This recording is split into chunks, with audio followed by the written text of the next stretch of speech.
అని కేసు రాసి లోపల చేస్తాను. ఆ సంగతి నీకు తెలీదు. ఆ పట్ల మీకు పుణ్యం ఉంటుంది. ఎన్నిసార్లు ఇలా ప్రయత్నిస్తావు? నా పోరాటం నెరవేరే వరకు. శ్రీ సాయి కొలకలూరు వారు ప్రదర్శించిన నాటిక జనరల్ భోగిలు. మొదటి పాట మర్యాద అనే పాఠంలో ఎప్పుడు ఏ పోలీసు వచ్చి పాస్ పడవు.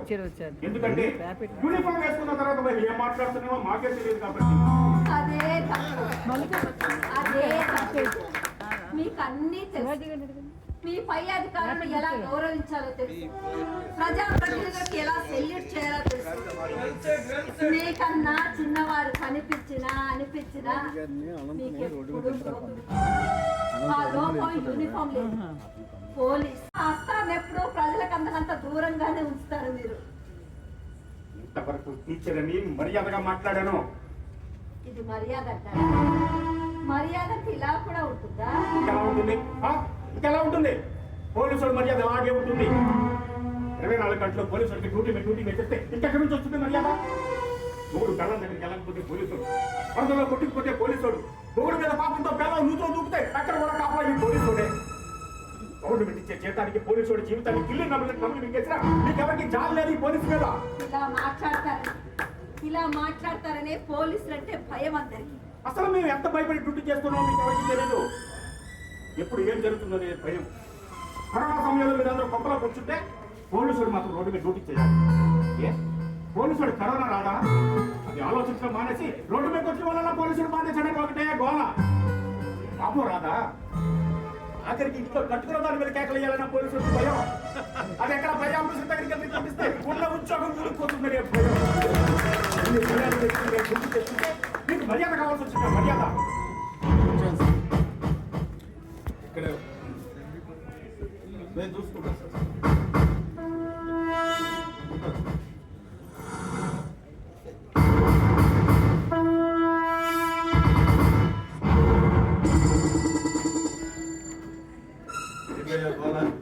మీకు గోడగానే ఉంటుంది. రైలు లేట్ అయిందా? రోజు ఉండేవాడు గొడవే కదా ఇది. ఆవిడ పట్టణం మీద కట్టా నువ్వు ఈడ్చు రావడం అలవాటు అయిపోయింది కదా. వాడు ఏం చేసిందో చెప్పు. ఏం చేయలేదని అడగండి. వాడు ఎవరి మీద గొడవకి వెళ్ళింది? ఏకంగా రైల్వే మినిస్టర్ మీదకి. సెంటర్ నీకు ఈ పోలీసు ఉద్యోగం ఇచ్చాడు స్టేట్ లో రైల్వే మినిస్టర్ ఎక్కడ ఉంటాడా? సెంటర్ లో ఉంటాడు. అతను నాలెడ్జ్ పెంచుకోండి. ఈ పై ఆఫీసర్తో మాట్లాడకూడదు.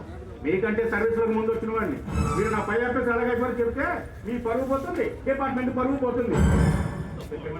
ఏమక్కర్లేదులే. ఆఫీస్కి రైల్వే మినిస్టర్ వస్తాడని తెలిసి ఈవిడ గారు ఉత్తరం ఇవ్వడానికి వెళ్ళిందంట. ఆయన గారు చెప్పేది ఈవిడికి అర్థం అవ్వదు, ఈవిడ గారు చెప్పేది ఆయనకి అర్థం అవ్వదు. మధ్యలో నేను వెళ్ళి తీసుకొచ్చేసరికి దారంతా ఒకటే నస. ఎఫ్ఎం రేడియో ఎలా వాగుతూనే ఉంది. ఏమంది? ఏమన్నా ఓ లేడీ అరెస్ట్ చేసినప్పుడు లేడీ కానిస్టేబుల్ ఉండాలి కదా అంటుంది. లేడీ కానిస్టేబుల్ సంవత్సరాలు చేయరా? కడుపులు రావా? మెటర్నిటీ లీవ్ తీసుకోరా? ఈలోగా ఏ లేడీ ఎంత నిరం చేసినా వదిలేయాలా? అసలు నాకు ఎంత భయం వేస్తుందంటే భవిష్యత్తులో లేడీ కానిస్టేబుల్ పిల్లల్ని కనకూడదు అని మీలాంటి ఆఫీసర్ రూల్ చేస్తారేమో అని భయంగా ఉంది. చూసారా ఎలా చూస్తుందో? చూసారా? అందరూ ఒకేసారి కడుపు తెచ్చుకోరు కదా అన్నట్టు చూస్తుంది. మా కొందరు లేడీ కానిస్టేబుల్ ఎండలో మాడి మస అయిపోతే వడదెబ్బ దగ్గర సెలవులు పెట్టారు. చాలా సూర్యుడు ఏమైనా పోలీసులు డిస్కౌంట్ ఇస్తాడా? ఇవ్వండి. ఈవిడ గారు మినిస్టర్ గారికి ఇవ్వడం ప్రయత్నించిన ఉత్తరం ఏముంటుంది? అన్ని ఉత్తరాల్లోనే ఒకటే ఉంటుంది. ఆ సచ్చినట్టే ఉత్తరాలే. పోయినసారి అరెస్ట్ చేసినప్పుడు ఆవిడ ఇంటికి పంపించాను చూడండి. ఆవిడ ఇంటి నిండా ఉత్తరాలే. గుట్టలుగా పడి ఉన్నాయి. ఎన్ని ఉంటాయి? కోటి ఉత్తరాలు. అవన్నీ పంపించాలంటే కొన్ని కోట్ల రూపాయలు అవుతాయి. అప్పనే అలాగే పోస్టల్ డిపార్ట్మెంట్ బాగుపడుతుంది. ఏముంది ఉత్తరంలో? ఎవరన్నా బెదిరిస్తూ రాసిందా? ఎవరు స్పందించడం లేదు, న్యాయం చేయడం లేదు. ఉంటుంది ఈ తల్లి వేదన ఉంటుంది, ఆవేదన ఉంటుంది. రైలెక్కి వెళ్ళిన నా కొడుకు యాక్సిడెంట్లో చనిపోతే శవాన్ని ఇవ్వండి, దహన సంస్కారాలు చేసుకుంటాను అన్న ఈ తల్లి ప్రార్థన ఉంటుందా? కానీ ఎవరు వినిపించుకోవాలి, కనీసం చదవడం లేదు. అయినా నేను గుర్తించుకొని అడుస్తూనే ఉన్నాను. అలా అడిచిన ప్రతిసారి నా నోరులోకి ఇక్కడ చేస్తూనే ఉన్నాను. మీరు 2 సార్లు అరెస్ట్ చేస్తా, నేను వెళుతూనే ఉంటాను, అధికారులు అడుగుతూనే ఉంటాను. సోది చెమట చూడడానికి నీకు ఒప్పుకున్నా వినడానికి నాకు లేదు. దీన్ని గోడ భరించలేకపోతున్నాం. నా బాధ మీకు గోలగా అనిపిస్తుందా? కాదా? మొన్నటికి మొన్న ఎక్కడో రైలు యాక్సిడెంట్ అయితే ఇక్కడ డిఆర్ఎం ఆఫీస్ దగ్గర గొడవ చేస్తాం. రైల్వే వాళ్ళకి తెలియదా ఎవరికి ఏం చేయాలి? నాకు చేయలేదు కదండి. ఏం చేయలేదు నీకు? కనీసం నా కొడుకు సమాచారం ఇంతవరకు నాకు ఇవ్వలేదు. వాడు ఉన్నాడో పోయాడో తెలియని సందిగ్ధ అవస్థలో బ్రతుకుతున్నారు. మీకెవరికి అర్థం కావడలేదు.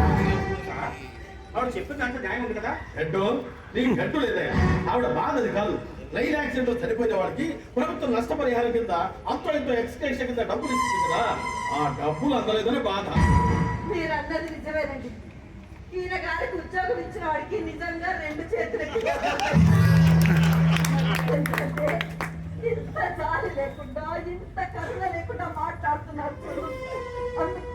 అందుకు చేతులెత్తి దండం పెట్టాలి అనిపిస్తుంది. అయినా ఆ డబ్బులు ఎలా ఇస్తారు సార్? టికెట్ ఉంటే ఇస్తాను. మరి ఆ టికెట్ చనిపోయిన వాడి దగ్గర ఎక్కడో ఉంటుంది. అందుకే అలా యాక్సిడెంట్ లో పోయిన వాళ్ళ వివరాలు రైల్వే వాళ్ళ దగ్గర ఉండవు. కాబట్టి ఆ కుటుంబాలకు ఎటువంటి న్యాయం జరగట్లేదని నేను ఈ పోరాటం. అందుకే జనరల్ బోగిలో ప్రయాణించే వాళ్ళకి ఒక గుర్తింపు కావాలని ప్రార్థించాను. ఏంటి పాయింట్? ఏంటి పాయింట్? రైలు ఎక్కిన వాడు రాత బాబుతో తిరిగి వస్తాడు లేదా పోతాడు. రోజు ఎక్కడో ఒక యాక్సిడెంట్ చదువుతూనే ఉంది, ఎవడో ఒకటి చదువుతూనే ఉన్నాడు. చనిపోయిన వాళ్ళ బంధువులంతా ఇలాగే గోడ చేస్తున్నారా? తిరిగి రైలు ఎక్కుతున్నాడు, ఎవరు ప్రయాణం వాడు చేస్తున్నాడు. యాక్సిడెంట్ వివరాలు చెప్పాలి కదండి. నీ ఇంటికి వచ్చి చెప్తారా? నీ ఇంటికి వచ్చి చెప్తారా? నువ్వే వెళ్ళి తెలుసుకోవాలి. అందరికి చెప్తే నీకు డబ్బులు ఇస్తారు. డబ్బు కోసం కాదు, దయచేసి అర్థం చేసుకోండి. డబ్బు కోసం కాదు, డబ్బు కోసం కాదు. రాయడం జరిగే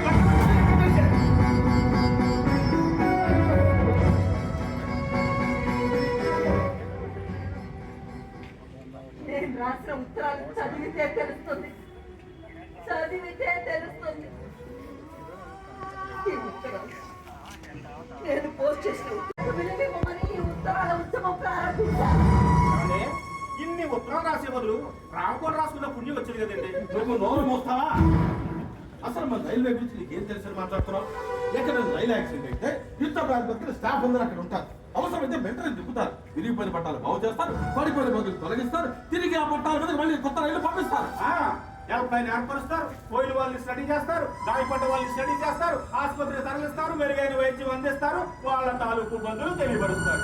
ఇన్ని చేస్తున్నా ఇంకా ఉత్తరాలు వాళ్ళ దగ్గరికి. నీకు టైం వేస్ట్, మాకు టైం వేస్ట్ కాకపోతే. గుడ్ ఈవినింగ్ రాయల్ గారు, మీకోసం ఎదురు చూస్తున్నా. మీ క్లయింట్ వచ్చి చాలా సేపు అయింది, ఇంకా మీరు రాలేదేమిటా అనుకుంటున్నాను. ఏంటి పోయినసారి ఫీజు ఇవ్వలేదా మీ క్లయింట్? అన్ని కేసులు ఫీజు కోసం చేయండి సార్. మంచిది మంచిది. ఆవిడ దగ్గర 4 లక్షలు తెచ్చుకుని లాయర్ అయ్యారు కదా, ఆ విశ్వాసంతోనే రైలు ఎక్కి కనపడకుండా పోయిన ఆవిడ కొడుకు కోసం రైల్వే మినిస్టర్ మీద, సెంట్రల్ గవర్నమెంట్ మీద, డిఆర్ఎం మీద హైకోర్టులో పిల్ వేశారు. బాగుంది. మరి ఆవిడ అనవసరంగా పోరాటాలకు పెడుతుంటే ఇది తప్పు అని చెప్పే బాధ్యత మీకు లేదా? అయినా చేయకపోతుంది. ఇవాళ డిఆర్ఎం ఆఫీస్ మీద గొడవ వెళ్ళింది ఆవిడ. అవును, గొడవకు వెళ్ళలేదు. డిఆర్ఎం గారికి వెళ్త పత్రం ఇవ్వడానికి వెళ్ళేది. అది చదివే ఓపిక మీకు రాక అది మీ గొడవలో కనిపిస్తుంది. వెళ్ళత పత్రం అవసరం ఆవిడకేంటండి? రైల్వే వాళ్ళకి తెలియదా ఎవరికి ఏం చేయాలో? ఆ డిఆర్ఎం మంచివాడు కాబట్టి ఆ ఉత్తరాన్ని ట్రాన్స్లేట్ చేసి ఆ వదిలేమని చెప్పాడు, మేము వదిలేసాం. ఆ రోజు వదిలేసినందుకు ఇప్పటికీ బాధపడుతున్నాను. అప్పుడే అరెస్ట్ చేసి కోర్టుకు తీసుకెళ్ళింటే నా బాధ కోర్టులో చెప్పుకునేదాన్ని. ఆ అవకాశం పోయినందుకు ఇప్పటికీ బాధపడుతూనే ఉన్నాను. చూసావా హెడ్, పోయినసారి ముసలి కదా ఫోన్ లేని జాలి పడి వదిలేసినందుకు సంతోషించాల్సింది పోయి బాధపడుతున్నానంటుందంటే మొత్తానికి ముసలిదారిలో మానసికంగా ఏదో లోపం ఉందా? లోపం నాలో లేదు సార్, ఈ సిస్టంలో ఉంది. అది పోవాలనే నా ఈ ప్రయత్నం. నలుగురు మంచి కోసం నేను చేస్తున్న పోరాటం మీకు పిచ్చిగా అనిపిస్తే ఆ పిచ్చి నాలో ఉన్నందుకు నేను సంతోషిస్తాను. అసలు ఈవిడ కేసు ఏంటో నాకు అర్థం కావట్లేదు. ఈవిడ మీద లోకల్ ఎమ్మెల్యేల దగ్గర ఎంపీల వరకు ఫోన్లో తొప్పుతూనే ఉన్నారు, కంప్లైంట్ ఇస్తూనే ఉన్నారు. ఇస్తారు సార్, ఇస్తారు. ఎందుకెవరు ఎలక్షన్ వచ్చిన ప్రతిసారి ప్రమాణాలు చేసి రైలు ఉద్యోగం తీసుకొస్తామంటారు. వాళ్ళ జీవితంలో ఏనాడైనా జనాలను భోగి వైపు కన్నీటి కూడా చూసుకుంటారు. వాళ్ళ భోగిలో ప్రయాణం చేసి చెప్పమంటారు. అప్పుడు కానీ వాళ్ళకి ఆ కష్టం తెలియమంటారు. మరి కోపం రాదా? ఆర్పిఎఫ్ వారు కంప్లైంట్ ఇచ్చారు, దాని సంగతి ఏమంటారు? ఏమని కొడతారు? రైల్వే ప్రాపర్టీ ఎత్తుకొని వెళ్ళిపోతారు సార్. ఆవిడ జీవితంలో ప్లాట్ఫామ్ మీద వెళ్ళిన ప్రతిసారి టికెట్ తీసుకోవాల్సింది. అసలు ఇంటికి వచ్చిన పెన్షన్ ఆ పోరాటానికి వచ్చేపోతున్నాయి. రైల్వే వాళ్ళ మీద కేసు వేసింది కాబట్టి వాళ్ళకి మీ మీద కోపం. బాగానే సమర్థిస్తున్నావు నీ క్లయింట్ని, బాగానే సమర్థిస్తున్నావు.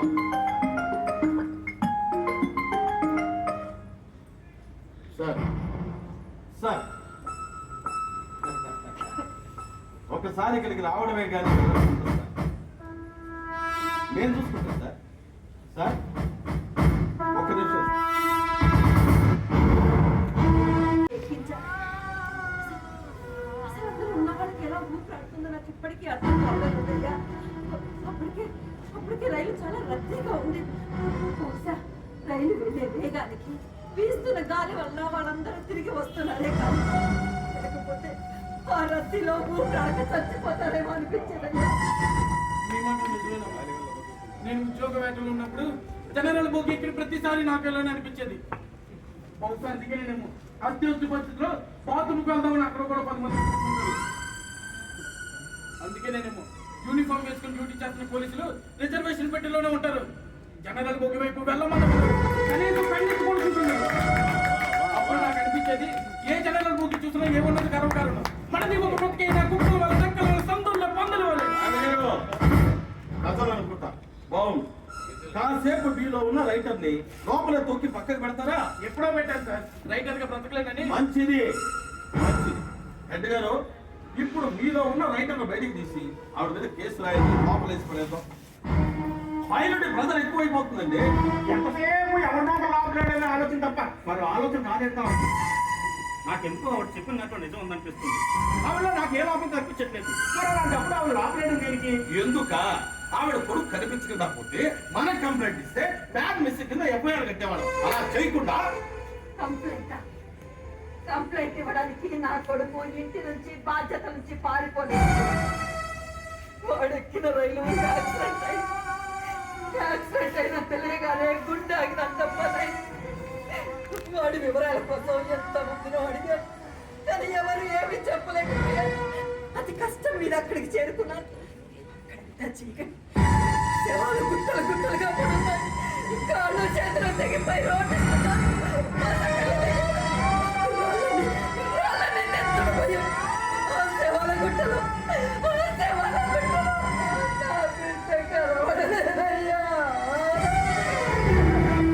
యాక్సిడెంట్లో చనిపోయే వారి సంఖ్య ఎక్కువ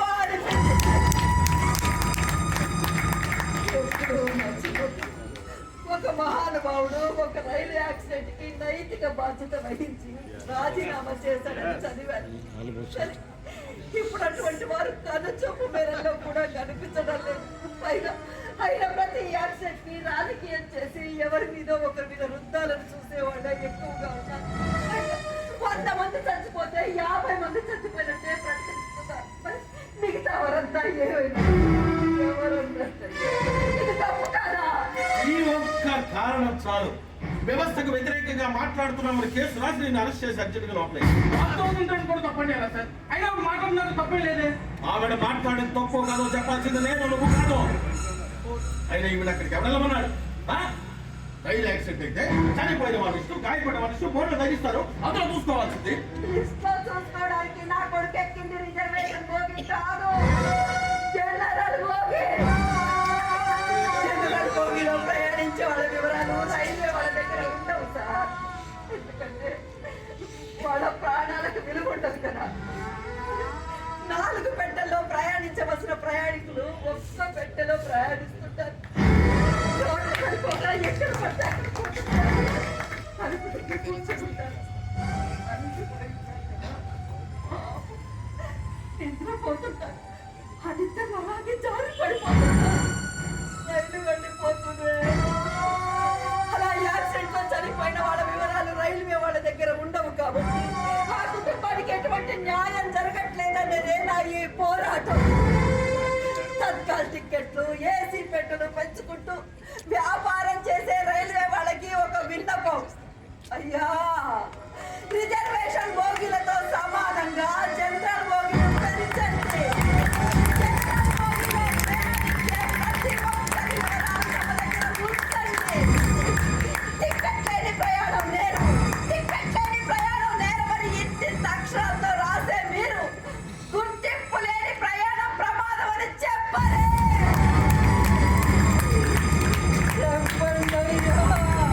కోసం నా గొంతులో ప్రాణం ఉన్నంత వరకు పోరాడుతూనే ఉంటాను.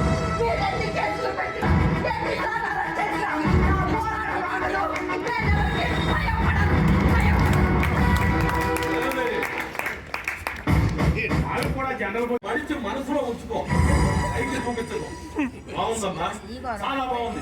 నువ్వు చెప్పినట్టుగా రైలు ఎక్కే ప్రతివాడి వివరాలు తీసుకుని మరి టికెట్ ఇస్తే రైలు టైంకి వెళ్ళినట్టే. అది జరగని పని. ఎందుకు జరగదు సార్? ఎందుకు జరగదు? రాజ్యంలో దిగిన ప్రతి వాడి దగ్గర వాడి ఆధార్ కార్డు వివరాలు తీసుకోమని చెప్తున్నాం. ఇంట్లో అద్దెకి దిగిన వాడి వివరాలు తీసుకోమని చెప్తున్నాం. అంతెందుకు, తిరుమల వెంకటేశ్వర స్వామి దర్శనానికి రోజుకి కొన్ని వేల మందికి ఫ్రీ దేశం టికెట్ ఇస్తారు. అది సాధ్యమైనప్పుడు ఇంత టెక్నాలజీ అందుబాటులో ఉండగా రైల్వే వాళ్ళకు ప్రయాణికుల వివరాలు తీసుకోవడం ఎందుకు సాధ్యం కాదు? ఏం జరుగుతుందో చెప్పలేం కదా. అసలు ఆవిడ దోష మీకు ఎందుకు బాధగా అనిపిస్తుందో నాకు అర్థం కావడం లేదు. నీకు పైనుంచి ప్రజలు ఉండొచ్చు, ఈ వాలకం చూస్తుంటే ఏదో రకంగా ఆవిడ లోపల వేయాలని ఆలోచిస్తున్నట్టు. తప్పు సార్. ఒంటి మీద యూనిఫామ్ వేసుకున్నందుకు న్యాయానికి మాత్రం అన్యాయం చేస్తుంది. ఆ తల్లి శాపం తగులుతుంది. నువ్వు నోరు మూస్తావా? అసలు మన ప్రభుత్వం ప్రతి బడ్జెట్ లో రైల్వేకి ఎంత బడ్జెట్ కేటాయిస్తుందో తెలుసా నీకు? వచ్చే ఆదాయం ఎంత, కేటాయించేది ఎంత? అసలు జనరల్ బోగి వాళ్ళకి కేటాయించేది ఇంతే. వందే మాత్రం బుల్లెట్ ట్రైన్లు కాదండి మాకు కావాల్సిన. సామాన్యుడు జనరల్ బోగిలో క్షేమంగా ప్రయాణించగలిగే సౌకర్యం కావాలి. అభివృద్ధిని మేము వద్దనట్లేదండి. మేము మనుషులమే, మమ్మల్ని గుర్తించడని ప్రార్థించి అడుగుతున్నాం. రైల్వే ప్రయాణం సుఖ ప్రయాణం చెప్పడం కాదు, అది జరిగేలా చూడాలనేదేనా ఇవి. ఇక్కడ సిగ్గు చేయటం ఏమిటంటే, మనతోని కూడా సుఖం లేని ప్రయాణం ఏదైనా ఉంది అంటే అది ఇండియన్ రైల్వేలో జనరల్ బోగి ప్రయాణం మాత్రమే. కాదనగలరా? విన్నారా సార్? విన్నారా? 10 మంది బాధ తన బాధగా చూస్తారు సార్. ఆవిడ నలుగురు తల్లి చూడడానికి ప్రయత్నిస్తారు సార్. ఆవిడ తన కొడుకు కోసం పోరాటం లేదు, తనలా మరి ఏ తల్లి బాధపడకూడదని పోరాడుతున్నారు. ఈ రోజుల్లో ఎదుటి వారికి మంచి చేసే మనసు చాలా అరుదుగా ఉంటుంది. అంతటి మంచి మనసు ఈవిడుకున్నందుకు, ఈవిడ నా గురువైనందుకు నేను ఎంతో గర్విస్తున్నాను సార్. సంతోషం, మంచిది, బాగుంది. మీ గురు శిష్యులు ఇద్దరు అనుభవం. కానీ ఇక్కడ మీ గురువు గారి విషయంలో నాకు అర్థం కాని విషయం ఒకటే. కొడుకు పోయారంటూ తిరిగి రావాలంటూ మాట్లాడితే పట్టాల మీద పరిగెడుతుంది కుక్కలాగా. తప్పుగా మాట్లాడేది కాదు, అలా తప్పు కథ వెళ్ళి వాళ్ళని అడుగు, వాళ్ళే చెప్తాను. మీరన్న దాంట్లో ఏ మాత్రం తప్పు లేదు. మీకు రిపోర్ట్ ఎవరో కరెక్ట్ గా తెచ్చారు. కుక్కలు పిల్లలు కదా, తల్లి కుక్కని అందరూ చీదలు కారుతున్నా దానికోసం ఏదో చూసే పిల్లల దగ్గరికి పరిగెత్తుకుంటుంది, పాలిస్తుంది. పాలు రాని దాని పొదుగుల్ని పిల్లలు కుమ్ముతుంటే ఆ బాధని వాటికి తెలియనివ్వకుండా సాకుతూ భయపడిపోతుంది. ఈ తల్లి కూడా వీధి కుక్క లాంటిదే సార్. ఈ విషయం మీకు రిపోర్ట్ ఇచ్చి వాళ్ళకి చెప్పండి. ఇంకా అర్థం కాకపోతే నిన్ను కన్న తల్లి సృష్టిలో ఏ దేవి తక్కువ చేసి మాట్లాడకండి. అన్ని భగవంతుల స్వరూపాలు. మహాభారతం సైతం కుక్కతో ప్రారంభమై కుక్కతో కుక్క కుక్క మా పాపానికి ఎంత పెద్ద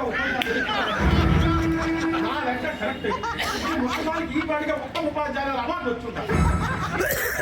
ప్రమోషన్ అన్నదానిలో వచ్చినట్టు సమర్థతో ఉన్న వాళ్ళకి ఎలా వస్తాయి సార్ అవార్డులు? ఏనాడో రాజకీయం అయిపోయి బాగున్నావా? దానికి వచ్చే దూరం అయినా ఇప్పుడు ఇవిడికి కొత్తగా వచ్చిన సమస్య నాకు అర్థం కావట్లేదు. ఇంకా అర్థం కాలేదా? లేదు, ఇంత కోరి చెప్పుకున్నా కూడా అర్థం కాలేదు. అదేగా చెప్పేది. నా కొడుకు ఉన్నాడో పోయాడో కూడా తెలియదు. వాడు రాక కోసం ఎదురు చూస్తే నా కోడలికి ఏం చెప్పంటారు?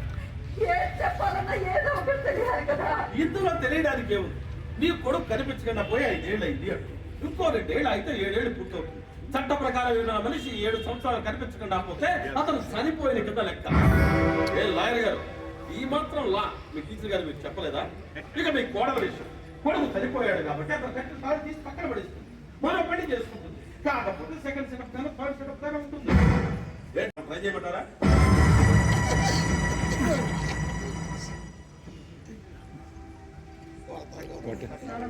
టీచర్గా పనిచేశాను. నా 40 ఏళ్ల ఉపాధ్యాయ వృత్తిలో ఏ విద్యార్థి తప్పు చేసినా, తప్పుగా మాట్లాడినా ఎప్పుడూ దండించలేదు. మంచినే బోధించాలి. కానీ నా జీవితంలో మొట్టమొదటిసారిగా తప్పుగా మాట్లాడినని కానీ గౌరవం ఇచ్చి వదిలేశాను. ఇంకెప్పుడు స్టేషన్కి వచ్చిన ఆడవాళ్ళతో ఇంత దరిద్రంగా మాట్లాడారు.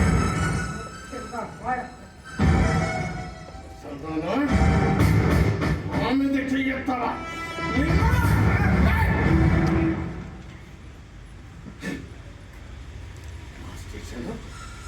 నా స్టేషన్లో నాకే పాఠం చెప్తావా? నీకు నేను చెప్తాను. ఎప్పుడంటే కేసు మీద కేసు రాసి దాని లోపలే సంబంధాలు ఉన్నాయని రాస్తే 10 సంవత్సరాలు బయటికి రాకుండా లోపలే ఖర్చుతుంది. ఈవిడ వల్ల పెడుతున్న రైళ్లకు కూడా ప్రమాదం ఉన్నాయి. లోపలే తొందరపడకండి. తొందరపడితే మాట్లాడితే రైలు కాకొస్తుంది. మాట్లాడడం తప్పు కదా.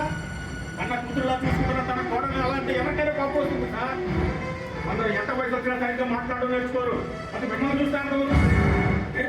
ఇప్పుడు నేను ఎవరితో ఎలా మాట్లాడాలో నీ దగ్గర నేర్చుకోవాలా? ఇది నేర్చుకుంటే వచ్చేది కాదు సార్, దానికి సంస్కారం ఉండాలి. ఆహా, సంస్కారం నువ్వు రాబోయేస్తా. సంస్కారం లేకపోతే కాదు. ఎక్కడికి వచ్చి ఎవరితో ఏం మాట్లాడుతున్నావో తెలిసే మాట్లాడుతున్నావా? తెలుసు సార్, తెలుసు. ఇది మీ పోలీస్ స్టేషన్ అని తెలుసు. ఇక్కడ మీ మాట వేద ఒక్కడు కూడా తెలుసు. కానీ మీరు మాట్లాడుతుంది తప్పు అని మీకు తెలియడం లేదు. ఏం చేద్దాం అయితే? రిపోర్ట్ ఇస్తాను. ఎవరు? మీ పై ఆఫీసర్కి. ఇచ్చుకో, నేను ఇస్తాను. నా డ్యూటీకి ఆటంకం చేసిందని ఆవిడ మీద కంప్లైంట్ రాస్తాను. మీ ఇద్దరు సాక్షులుగా వెళ్తాను. అధికారం అహంకారం కాలేజ్ ఇన్స్పెక్టర్ పైన అప్పుడు ఉంటాడు. వెళ్ళి వాడితోనే చెప్పుకో. దారి తెలియకపోతే ఓలా ఊబర్ ఆటో రాపిడి ఏదో బుక్ చేసుకోలేను. నాకు తిక్కరేగిందంటే నిన్ను కూడా లోపల వేస్తాను. గతంలో ఎంతో మంది రాయలు లోపల వేశారు కూడా. కావాలంటే మీ బార్ కౌన్సిలర్ కదగా చెప్తారు. ఇంకొక స్ట్రైకులు కూడా చేశారు. కానీ ఎప్పుడే కదలేకపోయారు. ఇక్కడే పని ఏం పని?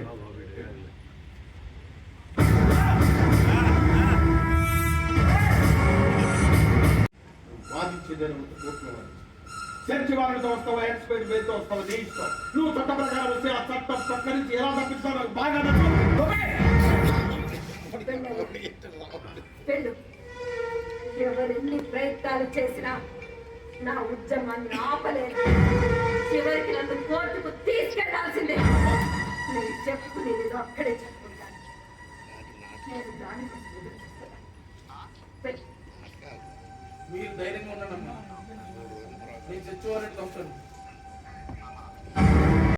లాయర్లే పట్టించుకున్నారా? లేదు. పొట్టలు వాడే కేసు పైన చక్కలో పెట్టుకొని మళ్ళీ ఎవరి కోర్టు పెట్టుకుని వాడు ఎక్కాడు. ఈ ప్రపంచంలో లాయర్లు స్ట్రైకులు చేస్తే నష్టం లాయర్లకి. ఎందుకో తెలుసా? వాళ్ళకి మళ్ళా జీతాలు రావు. అందుకే లాయర్లు స్ట్రైకులు చేసినా పోరాడినా రోడ్డు మీద గుట్టలు పొదిసి తిరిగినా అభివృద్ధి అని ఆగిపోదు, స్తంభించిపోతుంది. న్యాయం స్తంభించిపోతుంది. పరిగెత్తింది ఎప్పుడు గుర్తుతోనే నడుస్తుందిగా. అందుకే లక్షల కేసులు ఇంకా పెండింగ్ లోనే ఉన్నాయి ఇలాంటి లాయర్ల వల్ల. అసలు ఆవిడ మీద మీకు ఎందుకు ఇంత కోపం నాకు అర్థం కావడం లేదు. ఇంకా అర్థం కలదా? ఊళ్ళోకి ఎవరన్నా కేంద్ర మంత్రి గారు శంకుస్థాపనకు వస్తున్నారంటున్నాను. నల్లబెట్టి పెట్టించుకొని చంద్రబాబులో ప్రయాణికులు కూడా గుర్తింపు కావాలి అర్థం మీద రాసుకొని తగుతున్నమ్మా అంటూ శంకుస్థాపన కనపడుతోంది. మినిస్టర్ గారు ప్రశాంతంగా శంకుస్థాపన కూడా చేసుకుని ఇవ్వడం లేదు. వాళ్ళకి ముసల్దాన్ మీద కోపం రాదా? అర్థమైంది. ఇప్పుడు నాకు పూర్తిగా అర్థమైంది. ఈ కోపం మీది కాదు, మీ వెనకాల ఉన్న వాళ్ళందరినీ అని అర్థమైంది. ఒక వ్యక్తిని ఎంతమంది కలిసి పనిచేయాలని చూస్తున్నారా? వ్యక్తి ఈ ముసలి వ్యక్తిలా కనపడుతుందా? ఎంత శక్తిగా మారింది. ఇష్టం వచ్చినట్టు రాసేస్తున్నాయి. సోషల్ మీడియా చేస్తున్నారు. రైతులు గతగతలాడిపోతున్నారు. అందుకే ఈ ముసల్దారి ఉద్యమం ఈ రోజు ఆగి ఈ స్టేషన్ లోనే ఇక్కడే ఆగిపోవాలి. రాజ్యతతో నేనే ఆపేస్తాను.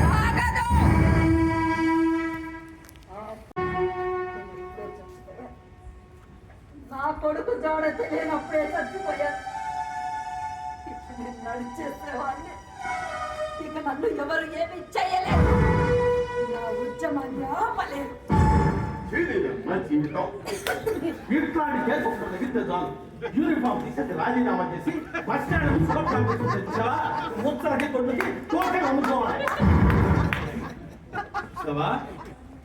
ముసలి శారీరకంగా వీక్ కానీ మెదడు మాత్రం బాగా చురుకు. అందుకే కేసు అన్నా కోర్టు అన్నా భయపడలేదు. ముసలి దానికి భయం అంటే ఏంటో నేను చూపిస్తాను. ఎటో తీసుకెళ్ళి లోపలే చెప్పేది నీకు వినిపిస్తుందా? 90% అడుగుతాను ఉన్న వాడిని అన్యాయంగా కేసులో ఇరికించి 10 సంవత్సరాల లోపలేసామని తెలిసి బాధపడ్డాను. ఈవిని కూడా అలా చేయాలని చూస్తున్నావా? ప్రశ్నించే గొంతులు నొక్కాలని చూస్తున్నావా?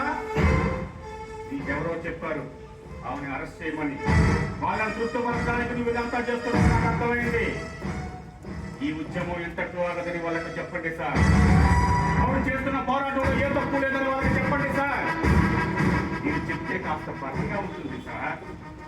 ఎంతైనా ఆఫీసర్ కదా సార్. ఎక్కువ మాట్లాడుతున్నావు. ఆవిడ కాబట్టి చెయ్యెత్తి ఆగిపోయింది. నేనైతే నీ జీవితంతో గుర్తుండేలా చేసేవాడు.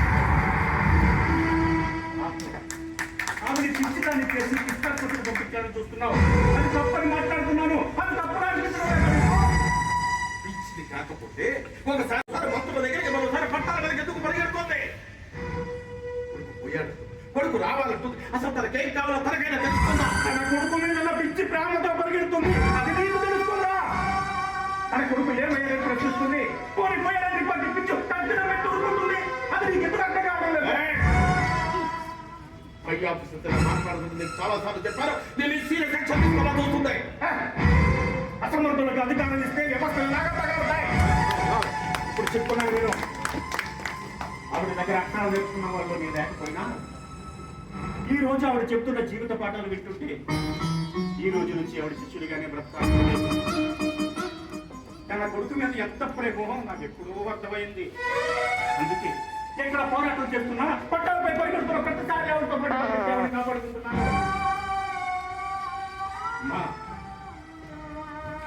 నా మాటలతో చేతలతో మిమ్మల్ని బాధ పెట్టుంటే నన్ను మన్నించండి అమ్మా.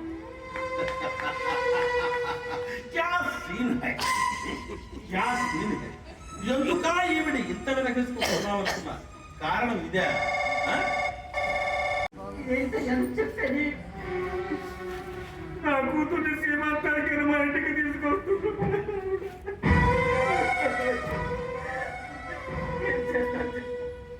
ఇది జీవితం. ఎప్పుడు ఏం జరుగుతుందో ఎవరో చెప్పలేరు. చెడుకాలం బ్రతుకుంటారు. అది తెలియక కొంతమంది ఎగిరెగిరి పడుతుంటారు. మీ వారికి నీ అవసరం చాలా. ఆ తల్లి ఎంత ఊహిస్తుందో అది బయలుదేరి. ఏంటి వస్తుందా? నా డ్యూటీ కూడా నువ్వే చేసేస్తావా? నోరు మూసు కూర్చోలేక నాటికి పని చెప్పాల్సి వస్తుంది. ఇప్పుడు వెళ్తే ఎలా కుదురుతుంది? అవతల యాక్సిడెంట్ అయిన వాళ్ళందరినీ ప్రభుత్వ ఆసుపత్రిలో చేరుస్తాం. వాళ్ళు పరామర్శించాలి. మినిస్టర్ గారు అక్కడికి వస్తారు. నువ్వు డ్యూటీ చేయదా? పోయింది నా కూతురు. అది తెలుస్తుందా నీకు? నా కూతురు పోయిన భార్య గాయాలు పడంటే పోయింది. నీ కూతురు ఎలాగూ పోయింది. గాయాలతో ఉన్నది అదని హాస్పిటల్ వెళ్ళి పలకరించదు. కావాలంటే జరిగిన విషయాలను మేము డిపార్ట్మెంట్ చెప్పి ఆగస్టు 15 జనవరి 26 నీకు మెడల్ వచ్చేలా చూస్తాను. ముందు వెళ్ళి డ్యూటీ చేయి. మన డిపార్ట్మెంట్ లో పై ఆఫీసర్ టార్చర్ భరించలేక కొందరు సూసైడ్ చేసుకున్నారని మరికొందరు తిరగబడ్డారని విన్నాను. అది ఎందుకు నాకు ఇప్పుడు పూర్తిగా అర్థమైంది. నీకు కూడా అర్థమయ్యేలా చేయవకు. అమ్మా, కూర్చోడానికి చోటు లేదట, తాగడానికి నీళ్లు లేవట, వాళ్ళు తెచ్చుకున్న సామాన్లకు చోట వాళ్ళకు చోట ఉన్నారట. నిజంగా జనరల్ భోగిలో ప్రయాణం నరకం కంటే ఘోరంగా ఉందని చెబుతూనే ఉంది మా ఆవిడ. జనరల్ భోగిలో ప్రయాణం నరకమే. అలాంటప్పుడు ఏసీ కంపార్ట్మెంట్ లో తీసుకురావాల్సింది. అప్పుడు వాళ్ళకి అవస్థలు తప్పేది, నీకు బాధ తప్పేది. నేనైతే అలాగే చేసేవాడి. మీకు జీతం కంటే గీతం ఎక్కువ సార్. మీరు ఎలాగైనా వస్తారు అని కాకి బట్టలు అడ్డు పెట్టుకుని ఎప్పుడు ఎవరి దగ్గర ఒక్క రూపాయి కూడా పుచ్చుకోలేము, పుచ్చుకోను కూడా. మరి మా లాంటి వాళ్ళకు జనరల్ భోగిలే పుష్పక విమానాలు సార్. ప్రపంచంలో నీలాంటి వాళ్ళకంటే మాలాంటి సామాన్యులే ఎక్కువ సార్. అమ్మా, ఈ ఉత్తరాల సారాంశం నాకు ఇప్పుడు పూర్తిగా అర్థమైంది. నా కూతురు బాధ నుంచి నేను బయటకు వస్తే ఈ ఉద్యమ బాటలో నేను నడుస్తాను. ప్రభుత్వం దిగి వచ్చి జనరల్ భోగిలు పెంచే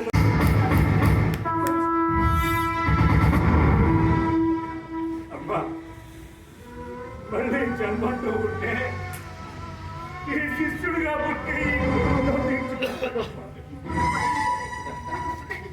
బాగుంది, చాలా బాగుంది భంగిమ. ఇంకా ఈ భంగిమ రాలేదేమిటా అని అనుకుంటున్నాను. అలాగే నేనే దగ్గర నామకరణం కూడా చేయిస్తాను. చూడు సావిత్రమ్మ, ఆఖరిసారిగా నీకు అవకాశం ఇస్తున్నాను. నువ్వు చేస్తున్న పోరాటానికి, ఉత్తరాల ఉద్యమానికి ఎవరు తోడు రావడం లేదు.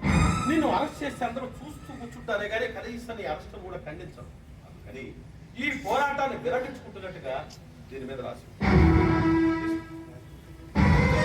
పనిగా నువ్వు కోర్టులో వేసిన పబ్లిక్ ఇంట్రెస్ట్ లిటిగేషన్ కూడా విరమించుకో. పబ్లిక్ లేని ఇంట్రెస్ట్ నీకెందుకు అలా అని రాసినప్పుడు నిన్ను కూడా వదిలేస్తాను. లేని మా హెడ్డును ఆ చెట్టు కింద ప్లేట్ తప్ప నాయకుడికి ఇప్పుడు ముందే ఉంటుంది సార్. ఎవరిని తక్కువ చేసి మాట్లాడకండి. వస్తారు. ఈ ఉద్యమం ఏదో ఒకనాటికి ప్రపంచం మీ గురువు గారు జైల్లో మాకి వస్తుంది. చనిపోయినా పర్వాలేదు. కనుల ముందు చిత్రించే గతి లేని జనాల బాధ, కడుపు తరుక్కుపోయే కన్నీటి విషాద గాథ ఎలా మరవగలను చావుకు భయపడి. స్వాతంత్రం వచ్చి 78 ఏళ్ళు గడిచిపోతున్నా సగటు పేదవాడి జీవితంలో ఎటువంటి మార్పు లేదు. ఆ మాట్లాది మంది జనరల్ మోగి ప్రయాణికుల కోసం, ఎంతో మంది వీరుల కోసం. వీరన్నట్టు ఈ దేశంలో ఏం జరిగినా, ఎంత మంది ప్రాణాలు పోయినా, ఎన్ని ఘోరాలు జరిగినా ఏది ఆగదు. ఆఖరికి ప్రధానమంత్రి ప్రమాణ స్వీకారంతో సహా సామాన్యుడి ప్రాణాలకు విలువ లేదు ఇక్కడ. ఆ విలువ ఇవ్వడానికేనా ఈ పోరాటం? అందుకేనా ఈ కలం? సామాన్యుడు అసమాన్యుడయ్యేది తిరిగితే సాధించే విజయాన్ని మాటలతో చెప్పలేము. గుర్తుంచుకోండి. మొత్తగా సిద్ధపడితే నేను మాత్రం చేసేది ఉంది కానీ అలాగే కానీ ఎటో మీ గురువు గారిని అర్జెంటుగా అరెస్ట్ చేసి లోపలి అప్పుడు నువ్వు వెళ్ళాలి. This is my order. ఈ రోజుకి ఇదే నేను డ్యూటీ. నువ్వు ఇలా ఆలోచిస్తామని, ఎందుకైనా మంచిదనే ఇందాక నువ్వు గురువు గారి దగ్గర లంచం తీసుకుంటుంటే ఈ ఫోటో తీశాను. సిపి గారికి పంపించారంటే సస్పెండ్ చేస్తాం. లంచం ఇచ్చినందుకు కాబట్టి లంచం తీసుకున్నందుకు నిన్ను ఇద్దరిని జైల్లో వేస్తారు.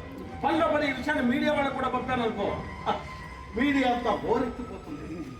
పోలీస్ స్టేషన్లో లంచం తీసుకుంటున్న పోలీస్ అని అది విన్న నువ్వు నీ భార్య ఇద్దరు ఆత్మహత్య చేసుకోవాల్సి వస్తుంది. మీ గురువు గారి ఉద్యమం చక్క నాగిపోతుంది. కాబట్టి ఇప్పుడు నువ్వు ఆవిడని అరెస్ట్ చేయక తప్పదు. అప్పుడు బయటకు వెళ్ళాలి.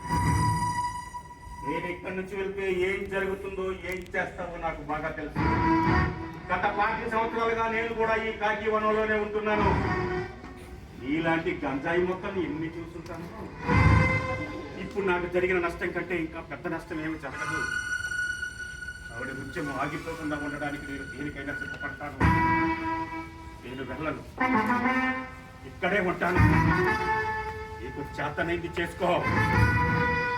ప్రజల్లో పోలీస్ వ్యవస్థ మీద ఇంకా వెళ్ళాలి. తప్పదు. ఆ తల్లి ఎంతగా రోధిస్తుందో. తల్లి ముందే బిడ్డలు పోతే ఆ నరకం ఎలా ఉంటుందో అనుభవించిన దాన్ని ఈ అవసరం చాలా. వెళ్ళయ్యా, వెళ్ళు.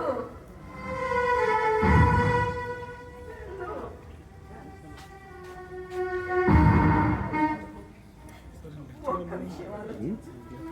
గాయాల పాలైన నీ భార్య బతికుంది కాబట్టి